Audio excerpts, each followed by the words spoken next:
ओम शांति। 24 जून 1972। अव्यक्त बाप दादा, मधुबन। Ever ready one. अंतिम समय का आवाहन करो। अपने को बाप समान समझते हो? बाप समान स्थिति के समीप अपने को अनुभव करते हो? समान बनने में अब कितना अंतर बाकी रहा है? बहुत अंतर है, व थोड़ा। लक्ष्य तो सभी का यह है कि बाप समान बने, और बाप का लक्ष्य है कि बच्चे बाप से भी ऊंचे बने। अब प्रैक्टिकल में क्या है? बाप के समान सामना करने की शक्ति नहीं आई है। नंबर बार पुरुषार्थ अनुसार अंतर है। किसका कितना अंतर, किसका कितना है?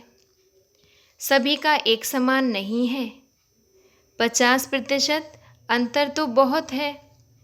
इसको कितने समय में मिटाएंगे? अब तक बाप और बच्चों में इतना अंतर क्यों? अपने को एवर रेडी समझते हो ना? तो एवर रेडी का अर्थ क्या है? एवर रेडी सदा समय का आवाहन करते हैं। तो जो एवर रेडी होता है वह आवाहन करते हुए अपने को सदा तैयार भी रखते हैं। अंतिम समय का सामना करने के लिए अब तैयार होना है ना? अगर समय आ जाए तो 50% समानता की प्राप्ति क्या होगी? एवर रेडी अर्थात सदा अंतिम समय के लिए अपने को सर्वगुण संपन्न बनाने वाला। संपन्न तो होना है ना? गायन भी है सर्वगुण संपन्न बनाने वाला। संपन्न तो होना है ना? गायन भी है सर्वगुण संपन्न 16 कला संपूर्ण। तो एवर रेडी अर्थात संपन्न स्टेज ऐसा प्रैक्टिकल में हो जो सिर्फ एक कदम उठाने की देरी हो। एक कदम उठाने में कितना समय लगता है? इतना सिर्फ अंतर होना चाहिए। इसको कहेंगे 1-2%। कहाँ 1-2%, कहाँ 50%। फर्क हुआ ना? ऐसा एवर रेडी बस सर्वगुण संपन्न बाप के समान बनने के लिए बाप दादा द्वारा मुख्य 3 चीज़ें हर एक को मिली हुई हैं। उन तीनों की प्राप्ति है तो बाप समान बनने में कोई देरी नहीं लगती। वह 3 चीज़ें कौन सी बाप ने दी हैं? श्रीमत, समर्पण और सेवा। यह तो चलने व करने की बातें सुनाई, लेकिन देते क्या हैं? सेवा भी कर सकते हो, समर्पण भी कर सकते हो, लेकिन किसके आधार से? जन्म तो लिया, लेकिन दिया क्या? वर्षे में भी मुख्य देते क्या देते हैं? हर एक ने बताया। भले रहस्य तो आ जाता है, सिर्फ स्पष्ट करने के लिए भिन्न रूप से सुनाया जाता है। पहले देते हैं लाइट, दूसरा देते हैं माइट, और तीसरा देते हैं डिवाइन इंसाइट अर्थात तीसरा नेत्र। अगर यह 3 चीज़ें नहीं हैं तो तीव्र पुरुषार्थी बन बाप के समान नहीं बन सकते। पहले तो जो आत्माएं बिल्कुल अज्ञान अंधेरे में आ चुकी हैं उनको रोशनी अर्थात लाइट चाहिए, और लाइट के साथ फिर अगर माइट नहीं है तो लाइट की भी जो मदद लेनी चाहिए वह नहीं ले पाते। इस लाइट और माइट के साथ जो तीसरा नेत्र अर्थात डिवाइन इंसाइट देते हैं उससे अपने पास्ट, प्रेजेंट और फ्यूचर तीनों ही कालों को व तीनों ही जीवन को जान सकते हो। जब यह तीनों ही चीज़ें प्राप्त होती हैं तब ही अपना वर्थ राइट प्राप्त कर सकते हो, अर्थात वर्षा प्राप्त कर सकते हो। तो पहले लाइट, माइट और डिवाइन इंसाइट देते हैं। इस द्वारा ही अपने बर्थ राइट को पा सकते हो और राइट को जान सकते हो। राइट शब्द के भी दो अर्थ होते हैं। एक अर्थ है वर्थ राइट अर्थात वर्षा, और दूसरा राइट और रॉन्ग की पहचान मिली है। इसलिए बाप को ट्रुथ कहा जाता है अर्थात सत्य व राइट। सत्य की पहचान तब कर सकते हो जब यह तीनों चीज़ें प्राप्त हैं। अगर एक भी चीज़ की कमी है तो रॉन्ग से राइट तरफ नहीं चल पाते हो। रोशनी होगी तब ही मार्ग को तय कर सकेंगे, नहीं तो अंधियारे में कैसे मार्ग तय कर सकेंगे? व अपने पुरुषार्थ की स्पीड को तेज कैसे कर सकेंगे? जैसे देखो, इस पुरानी दुनिया में जब ब्लैकआउट होता है तो स्पीड को ढीला कर देते हैं। तेज स्पीड अलाउड नहीं करते हैं क्योंकि एक्सीडेंट होने का डर रहता है। तो ऐसे ही अगर पूरी लाइट नहीं तो स्पीड को तीव्र नहीं कर सकते हैं। स्पीड ढीली चलती रहेगी। साथ साथ अगर माइट नहीं है तो लाइट के आधार से चल तो पड़ते हैं, लेकिन माइट ना होने के कारण जो विघ्न सामने आते हैं उनका सामना नहीं कर पाते। इसलिए स्पीड रुकने के कारण सामना ना कर पाएंगे तो रुक जाएंगे। बार बार रुकने के कारण भी स्पीड तेज अर्थात तीव्र पुरुषार्थ नहीं कर पाते हो। और डिवाइन इंसाइट अर्थात दिव्य नेत्र, तीसरा नेत्र खुला हुआ नहीं है। चलते चलते माया बंद कर देती है। जैसे आजकल गवर्नमेंट भी किसी को पकड़ने के लिए व किसी हंगामे को बंद करने के लिए गैस छोड़ती है तो आंखें बंद हो जाती हैं। आंसू आने के कारण देख नहीं पाते हैं। जो करना चाहते वह कर नहीं पाते। इसी रीति जो तीसरा नेत्र मिला है, अगर माया की गैस व धूल उनमें पड़ जाती है तो तीसरा नेत्र होते हुए भी जो देखना चाहते हैं वह देख नहीं पाते हैं। तीनों चीज़ें आवश्यक हैं। तीनों ही अगर ठीक हैं, यथार्थ रीति प्राप्त हैं, जैसे बाप ने दी हैं वैसे ही धारण कर रहे हैं, उसी आधार पर चल रहे हैं, तो कभी भी रॉन्ग कर्म व असत्य कर्म कर नहीं सकते। सदा राइट तरफ जाएंगे। रॉन्ग हो ही नहीं सकता क्योंकि तीसरे नेत्र द्वारा राइट रॉन्ग जान लेते हैं। जब जान लिया है तो फिर रॉन्ग नहीं करेंगे। लेकिन माया की धूल पड़ने से परख नहीं सकते, इसीलिए राइट को छोड़ रॉन्ग की तरफ चले जाते हैं। तो कब भी कोई रॉन्ग व असत्य कर्म होता व संकल्प भी उत्पन्न होता है व असत्य शब्द निकलता है तो समझना चाहिए कि इन तीनों चीज़ों में से किसी चीज़ की कमी हो गई, इसीलिए जजमेंट नहीं कर पाते हैं। और जब तक रॉन्ग राइट को नहीं जानते हो तो संपूर्ण बर्थ राइट भी नहीं ले सकते। राइट कर्म से संपूर्ण बर्थ राइट मिलता है। अगर राइट कर्म नहीं है, कब राइट कब रॉन्ग होता है, तो बर्थ राइट भी संपूर्ण नहीं मिलेगा।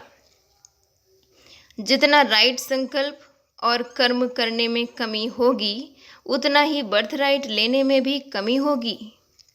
तो यह तीनों प्राप्तियां सदा कायम रहें, उसके लिए मुख्य किस बात का अटेंशन रहना चाहिए, जो बहुत सहज है और सभी कर सकते हैं। रिवाइज कोर्स में भी वही सहज युक्ति बार बार रिवाइज हो रही है। रिवाइज कोर्स अटेंशन से सुनते हो, पढ़ते हो, ऐसे तो नहीं समझते हो जानी जानन हार हो गए। जानी जानन हार अपने को समझकर रिवाइज कोर्स को हल्का तो नहीं छोड़ देते हो। आज पेपर लेते हैं। ऐसा कौन है जो एक दिन भी रिवाइज कोर्स की मुरली मिस नहीं करते हैं, व धारणा में अटेंशन नहीं देते हैं? वह हाथ उठावे। कहाँ आने जाने में जो मुरली मिस करते हो, वह पढ़ते हो, वह मिस हो जाती है। ऐसे तो नहीं समझते हो, अब नॉलेज को जान ही चुके हैं। भल जान चुके हो, लेकिन अभी बहुत कुछ जानने को रह गया है। जो अच्छी तरह से रिवाइज कोर्स को रिवाइज करते हैं, वह स्वयं भी ऐसा अनुभव करते हैं। वह रिवाइज कोर्स करते भी पुराना लगता है, वह नया लगता है। नयों के लिए तो कई बातें होंगी, लेकिन जो पुराने हैं वह फिर से रिवाइज कोर्स से क्या अनुभव करते हैं? नया लगता है, क्योंकि ड्रामा अनुसार रिवाइज क्यों हुआ, यह भी ड्रामा की नोंद है। रिवाइज क्यों कराया जाता है? अटेंशन कम हो जाती है, स्मृति कम होती है, तो बार बार रिवाइज कराया जाता है। तो यह भी रिवाइज इसीलिए हो रहा है क्योंकि अभी प्रैक्टिकल में नहीं आए हो। जितना सुना है, जितना सुनाते हो, उतनी प्रैक्टिकल में पावर नहीं भरी है। इसीलिए पावरफुल बनाने के लिए फिर से यह कोर्स चला रहे हो। पुराने को पावरफुल बनाने के लिए और नयों को पावरफुल बनाने के साथ साथ अपना हक पूरा मिलने के कारण भी यह रिवाइज कोर्स चल रहा है।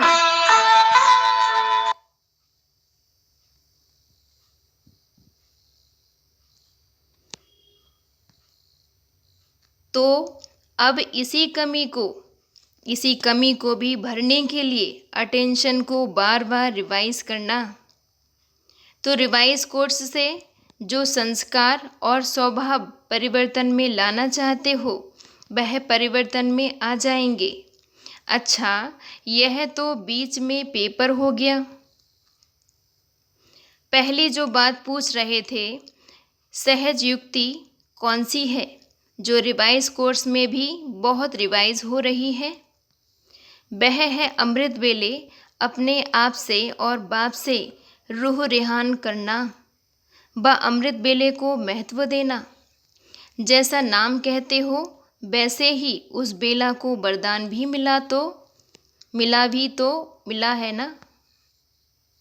मिला हुआ है ना। कोई भी श्रेष्ठ कर्म करते हैं तो आज तक के यादगार में भी बेला को देखते हैं ना। यहाँ भी पुरुषार्थ के लिए, सहज प्राप्ति के लिए सबसे अच्छी बेला कौन सी है? अमृत बेला। अमृत बेले के समय अपनी आत्मा को अमृत से भरपूर कर देने से सारा दिन कर्म भी ऐसे होंगे जैसी बेला श्रेष्ठ, अमृत श्रेष्ठ, वैसे ही हर कर्म और संकल्प भी सारा दिन श्रेष्ठ होगा। अगर इस श्रेष्ठ बेला को साधारण रीति से चला लेते तो सारा दिन संकल्प और कर्म भी साधारण ही चलते हैं। तो ऐसे समझना चाहिए, यह अमृत बेला सारे दिन के समय का फाउंडेशन बेला है। अगर फाउंडेशन कमज़ोर व साधारण डालेंगे तो ऊपर की बनावट भी ऑटोमेटिकली ऐसी होगी।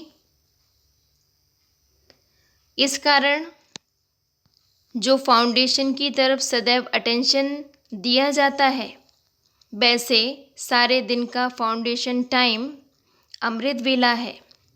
उसका महत्व समझकर चलेंगे तो कर्म भी महत्व प्रमाण होंगे।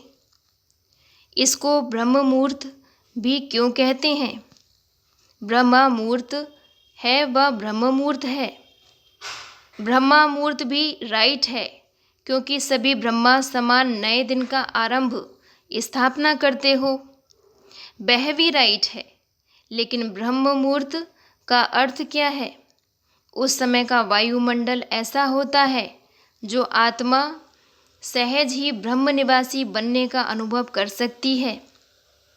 दूसरे समय में पुरुषार्थ करके आवाज से, वायुमंडल से अपने को डिटैच करते हो या मेहनत करते हो, लेकिन उस समय इस मेहनत की आवश्यकता नहीं होती।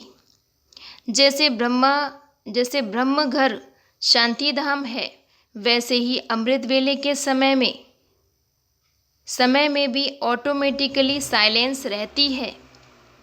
साइलेंस के कारण शांत स्वरूप की स्टेज बस शांति धाम निवासी बनने की स्टेज को सहज ही धारण कर सकते हो। तो जो श्रीमत मिली हुई है इसको ब्रह्म मुहूर्त के समय स्मृति में लाएंगे तो ब्रह्म मुहूर्त व अमृत वेला के समय स्मृति भी सहज आ जाएगी। देखो, पढ़ाई पढ़ने वाले भी पढ़ाई को स्मृति में रखने के लिए इसी टाइम पढ़ने की कोशिश करते हैं, क्योंकि इसी समय सहज स्मृति रहती है। तो अपनी स्मृति को भी समर्थवान बनाना है, बस स्वतः स्मृति स्वरूप बनाना है। तो अमृत बेले की मदद से व श्रीमत का पालन करने से सहज ही स्मृति को समर्थिवान बना सकते हो। जैसे समय की वैल्यू है इतनी इसी समय को वैल्यू देते हो व कब नहीं देते हो। वैल्यू का तराजू कब नीचे कब ऊपर जाता है, क्या होता है? यह बहुत सहज युक्ति है। सिर्फ इस युक्ति को इतनी वैल्यू देनी है। जैसे श्रीमत है उसी प्रमाण समय को पहचान कर और समय प्रमाण कर्तव्य किया तो बहुत सहज सर्व प्राप्ति कर सकते हो। फिर मेहनत से छूट जाएंगे। छूटना चाहते हो तो उसके लिए जो साधन है उसको अपनाते जाओ। अच्छा, सदा लाइट हाउस और माइट हाउस बन चलने वाले सर्व आत्माओं को डिवाइन इंसाइट देने वाले बच्चों को बाप दादा का याद प्यार और नमस्ते। हम रूहानी बच्चों की रूहानी बाप दादा को याद प्यार और नमस्ते नमस्ते। अच्छा जी, ओम शांति।